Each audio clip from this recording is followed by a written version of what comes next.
अमित शाह ने बालकनाथ को दिल्ली बुलाया, बनाए जाएंगे राजस्थान के मुख्यमंत्री।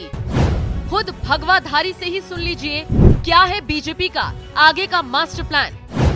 मोदी पर चुप्पी तोड़ते हुए राजस्थान के सीएम बनाए जाने को लेकर क्या बोले भगवाधारी बाबा बालकनाथ।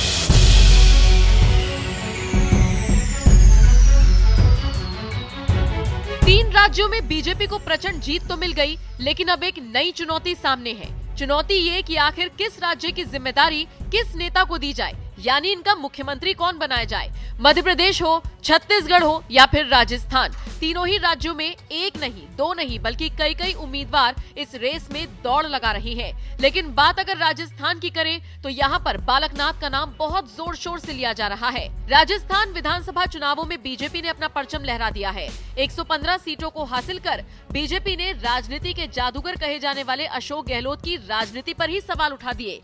जीत के बाद अब मुख्यमंत्री कौन, इस जवाब के लिए सभी इंतजार कर रही हैं। लेकिन 3-4 नाम बहुत तेजी से आगे हैं। इन नामों में वसुंधरा राजे, बाबा बालकनाथ, किरोड़ी लाल मीणा, दिया कुमारी का नाम शामिल है। हालांकि सबसे ज्यादा मांग बाबा बालकनाथ को लेकर उठ रही है। कहा जा रहा है कि यूपी की तर्ज पर राजस्थान में कानून व्यवस्था को दुरुस्त करने के लिए बीजेपी बाबा बालकनाथ को मौका दे सकती है। और ये बातें हाल फिलहाल से नहीं बल्कि पिछले काफी वक्त से उठ रही है। मांग और तेज तब हो गई जब बाबा बालकनाथ ने अपनी तिजारा सीट बड़े अंतर से निकाल ली। हिंदुत्व के एजेंडे पर चलना, भगवा चोला पहनना, बुलडोजर की बात करना, माफियाओं पर लगाम लगाने का वादा करना, राजस्थान का ये योगी यूपी के सीएम योगी की याद दिलाता है। शायद इसीलिए जनता जोर शोर से बाबा बालकनाथ को मुख्यमंत्री बनाए जाने की मांग कर रही है। दिलचस्प बात यह है कि बाबा बालकनाथ को दिल्ली भी बुलाया गया है। खैर, अब इन्हीं कयासों के बीच बाबा बालकनाथ ने खुद अपनी चुप्पी तोड़ी है।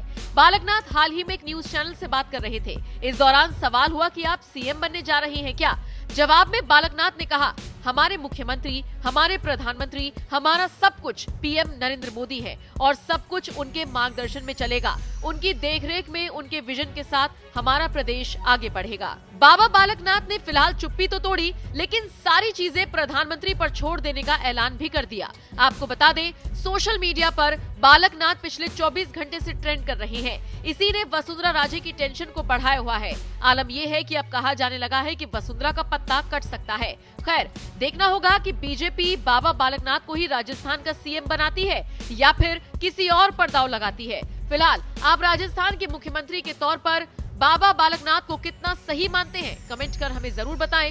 बाकी जाते जाते सुनिए बाबा बालकनाथ का वो बयान जो उन्होंने तिजारा सीट से जीतते ही दिया था। सीट हमारे कार्यकर्ताओं ने जीती है और तिजारा की जनता ने जीती है और मुझे तो सौभाग्य दिया है वहाँ की सेवा करने का। ये सब सीट हमारे जो इतने कार्यकर्ता दिख रहे हैं की मेहनत से और तिजारा की जनता ने जीती है। जीत उनको समर्पित है और हम उनकी सेवा में समर्पित हैं। आप एक एग्जिट पोल है जो मुख्यमंत्री का, उसमें आप सबसे ज्यादा मत प्राप्त कर रहे हैं राजस्थान में, तो ये मुख्यमंत्री का बड़ा चेहरा है। हमारे मुख्यमंत्री, हमारे प्रधानमंत्री, हमारा सब कुछ माननीय प्रधानमंत्री जी हैं और सब उनके मार्गदर्शन में चलेगा और सब उनके देखरेख में और उनके विजन के साथ में हमारा प्रदेश आगे बढ़ेगा। आपने एक बात कही थी कि बुलडोजर चलेगा, गुंडे भाग जाओ 24 घंटे के अंदर, क्या कहेंगे? आज देख लेना 3 तारीख के बाद में कोई नजर नहीं आएगा।